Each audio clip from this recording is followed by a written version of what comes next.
Patrick Mahomes is the NFL's best quarterback right now, and it's not even close. Man, look, I've taken the Ernestine approach. Ernestine says, Shannon, I don't try to convince Skip that I'm right or wrong. How do you know this? Don't worry. Have you had an off-air conversation? Yes, absolutely. Okay, go ahead. She says, I let him think he's right, and that way we can just move on. But Skip, look. Not always, but sometimes we don't move on. But go ahead. Cause you stubborn. You want to keep dredging it up. Yep. Here's the thing, Skip. It's simple as this. You tell me the metric that you want to use, how you determine the best quarterback currently playing in Patrick Mahomes leads. If you want to say QBR, check his QBR since he became the starter 5 years ago. If you want to say passing yards, check the passing yards. You want to say touchdowns, check the touchdowns. You want to say playoff win, check the playoff win. You want to say Super Bowl appearances. You want to say MVPs. You want to say All-Pros. You want to say Pro Bowl. I just need to know the metric. And whatever metric you want to use, Patrick Mahomes is the best. Currently playing right now. Now, I'm not saying where he's going to be or what some 10 years down the road. But right now, there's not a quarterback currently playing that's better than Patrick Mahomes. Given any metric, yards per attempt, touchdown passes, whatever the case may be, if you want to use a metric that you define the quarterback as being the best, he's number one in that category. So for me, I don't really think it's close. He's 10-3 in the postseason, 32 touchdowns, 7 interceptions. With game-winning drives in the Super Bowl, AFC Championship game, divisional round, wild card round, it does not matter. You look at the 5,000 yards. He got 2 of those in 5 years of starting. Led the league in touchdown passes for the second time. Led the league in passing yards. So there isn't a metric, QBR with the stat which you love. Look at since he's been the starter, he's number one. So there's not a metric. There's not a variable. If you want to use it, equate greatness. And who's currently the best quarterback in the NFL? Patrick Mahomes is at the top of the chart in all of those. I cannot argue with a single point you made. But this is starting to feel a little like LeBron and Jordan to me. It's starting to go there, but it's Mahomes and Brady. Brady now retired. We think. But we think. Because he said, Thank you. You heard what he said. I don't even want to go there. Okay. But we're assuming he's retired. You believe he can still play. That's what he said. That's what he said. Well, you know and I know he's going to believe it for 10 more years that he could still play. And there may come a day he'll look at some game on TV or he'll be commentating on a game and he'll say, I can do it better than they can. Yeah. Maybe it'll happen. But back to this. Okay. I hear everything you say about Patrick Mahomes, but I have this little tiny voice in the back of my psyche. Hold on. Timeout. It just keeps saying timeout. I look at what he's done. He is 10-3 in the postseason. That's a great start. It ain't Brady yet, but it's on the way. And I keep hearing it. He's on course to eclipse Brady. There are some people think that he's just better than Brady ever was in any single moment in Brady's career. Right. That Patrick right now is better. Do we call him Patrick or Pat? I don't know. Patrick. His mom wants you to call him Patrick. Okay, all right. I think his dad is Pat. Yeah, that is true. 10-3 in the postseason. Yet this still very young man has never won a road playoff game because he's never played a road playoff game. Not one time. He's played the Super Bowls in neutral, but not a road playoff game. Why is that, Mr. Sharp? Well, you for many years played in this division called the AFC West. And he treats it like it's the AFC worst because he's 27-3 in division. 27-3? Yeah.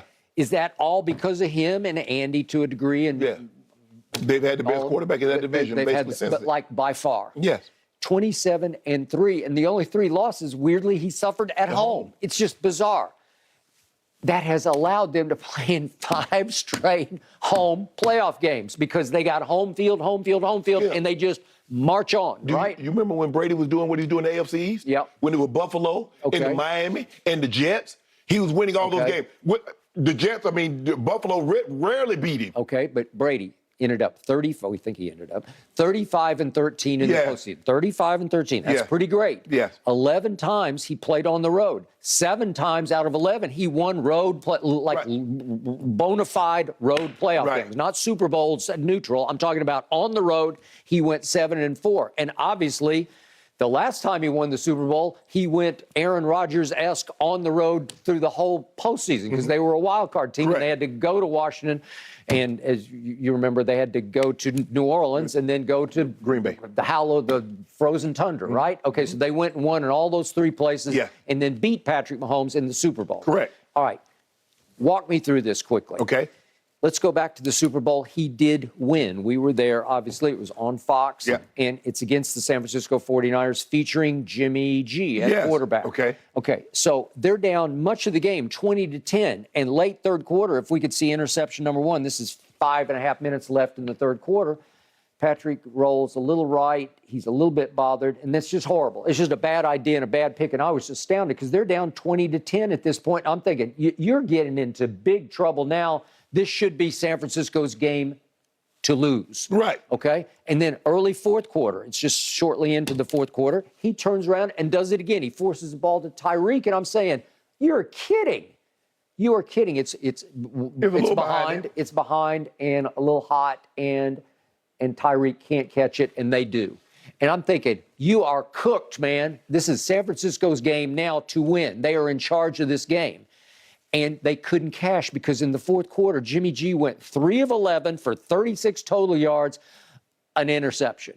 And he misses, as you recall, Manuel Sanders, who's everywhere he was. Good things happen, and he's wide open. And if he hits him in stride, I don't know, maybe it's a different conversation we're having.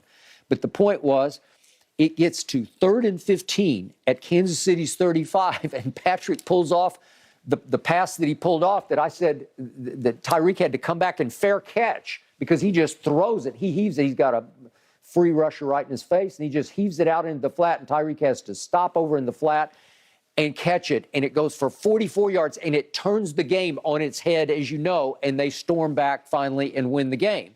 But along the trail, it didn't look Brady-esque to me because I thought they were in big trouble because of his two picks. But we've seen Brady struggle in games. Okay. Look at the game against the Legion of Boom. Yep. Look at the game against Atlanta. Him struggling. Struggling in the first half, for sure. But I'm saying. But this is danger zone, like going into the fourth quarter throwing interceptions. But hey, the game ain't over until it's over. Okay, but Brady in the fourth quarters didn't do that. He just didn't do that. Like against Seattle, he threw for 124 and 2 touchdowns and no interceptions in the fourth quarter. But they were down 10 points. Okay, but he brought them back, okay? And then they're down 28-3 because of the first half and a pick six. Right. And then he throws in the fourth quarter and overtime for 246. It's impossible. Just in the fourth quarter and overtime. He brought them back. Patrick Mahomes brought them back. So then we get to the Brady Super Bowl. And again, you said, well, he just wasn't protected. It got completely out of hand. It was 31-9, and he threw 2 picks. We could see them real quick. They're almost inconsequential because they were getting so out of it. But these are the 2 picks. He's under siege the whole day, and okay, he's just forcing it, flinging it up, and then he threw one later. We got that's the first one still. Yep. And then let's see the last one. This was just complete desperation where he's just trying to make something happen late and they're out of it and it gets tipped up and caught. Okay. So I see that pattern of those kinds of picks where I say, that's just a bad idea. Why is that? Because Andy gives him so much rope to do whatever he wants to do. He gives him the longest leash you could give him. And sometimes he gets so careless with the football that the spectacular comes back to bite him because he pulls off a lot of these throws. What we just saw Tom Brady's last game when he's not protected, how did he look? Right, okay. When the guy doesn't have protection, I don't care how great you are. When you don't have protection, it makes you look very average. I said that all the way about Brady through the whole year, and you said, oh, well, but he's Tom Brady. Okay, well, I could say that about Patrick in the Super Bowl. He should have just risen above it. Get rid of the ball quicker. You complained about your guy having 2 new starters. Yeah. Patrick Mahomes' whole offensive line was new starters. Okay, so then we flip up to the Joe Burrow game. This is the AFC Championship game, not this year, obviously, a year ago. Right. And if we could see what happened, that they're up 21-10 at half. So now we're flipping the script on the Super Bowl against San Francisco. So it's 21-10, and this is the interception he threw. This is like 2:33 left in the third quarter, and he throws this very careless interception that gets. Well, it's going to be picked up by Henderson had he not. That is correct. Henderson drops right in the way. Look at this. And all of a sudden, the door gets opened, and Burrow takes them down, and they score and go for 2 and score. And all of a sudden, it's 21-21. So we go to overtime. coin flip won by Patrick Mahomes and company. And what happens? Let's see the 3 plays that happened 1st and 10 at the 25. Here we go with Patrick Mahomes. The first one is just a bad throw, okay? And the second one is a bad throw. He picked the wrong side. He should have worked to the top. Yeah, I agree. And then we're still doing the first one. Let's do the second one now. And this is a really bad idea because that had pick 6 written all over it, okay? So that's 2nd down. And all of a sudden, we go to 3rd down. Now it's 3rd and 10 at the 25. And if we could see what happens. Game on the line. Jesse Bates gets his hand in. And Von Bell picks it off. And they go the other way, obviously, with a couple of quick completions. And they walk it off with a field goal. Okay, that was a bad look. That wasn't exactly Brady-esque in overtime in that game. And then even this year, I've shown you these 2 plays because they just stick in my craw. At Indy, they have a chance for a walk-off field goal, and they're within one little short pass of this, and he forces it in, and Stephon Gilmore gets his hand in if we can see, at Indy, okay? This again, I give you all of your QBRs and everything, but that's for the game because you see where the target line is. So I'm just trying to make sure I'm hearing you. Yep. So Brady has never had a situation where he threw a pick late in the ball game. Do you remember the walk-off at New England? The last pass he threw was to Logan Ryan. What about the AFC Championship game in Indy? Okay, yeah. Marlon Jackson picked him. He picked him. He did. Against Peyton, you mean? Yeah. Okay, yeah. That happened. That did happen, okay? So that happened too. And then this game at home this year against Buffalo, you just got to, this is a 4-point game, so you got to go score a touchdown. And he had already thrown 1 careless interception into the end zone, and he does his little sidearm flip, and that's just pretty easy. That was a bad idea, and that's game over. Okay, so I'm just showing you why that little voice in the back of my head says, hold on just a second. Are we sure that this is going to be the next Brady? No. That was not the question. The question was, is he the best current quarterback? Yeah. Not in relationship to what he is to Brady. I got it.